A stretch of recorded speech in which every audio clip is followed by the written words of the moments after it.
Materská škola na ulici Vladimíra Klementisa v Prievidzi nie je žiadnym nováčikom v programe Zelená škola.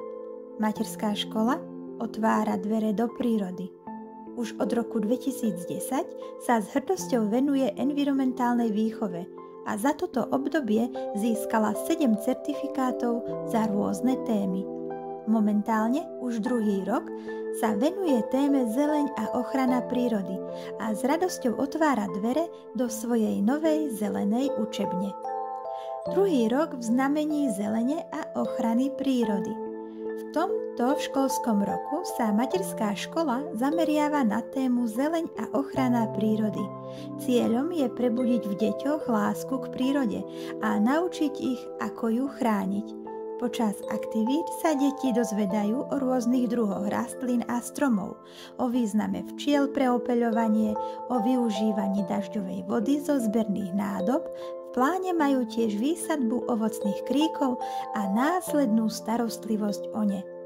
Učenie vonku, zážitok pre telo aj dušu. Učenie vonku nie je len o zábave. Deti sa hýbu na čerstvom vzduchu, rozvíjajú svoje motorické zručnosti a budujú si pevný vzťah k životnému prostrediu.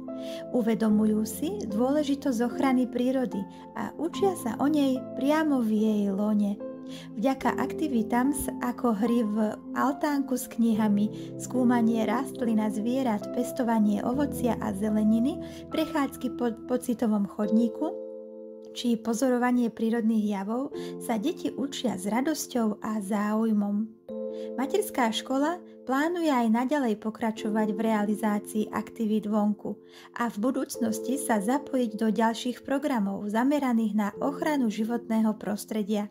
Svojimi aktivitami chce inšpirovať aj ostatné školy a prispieť k budovaniu lepšej a zelenšej planéty pre nás a pre budúce generácie.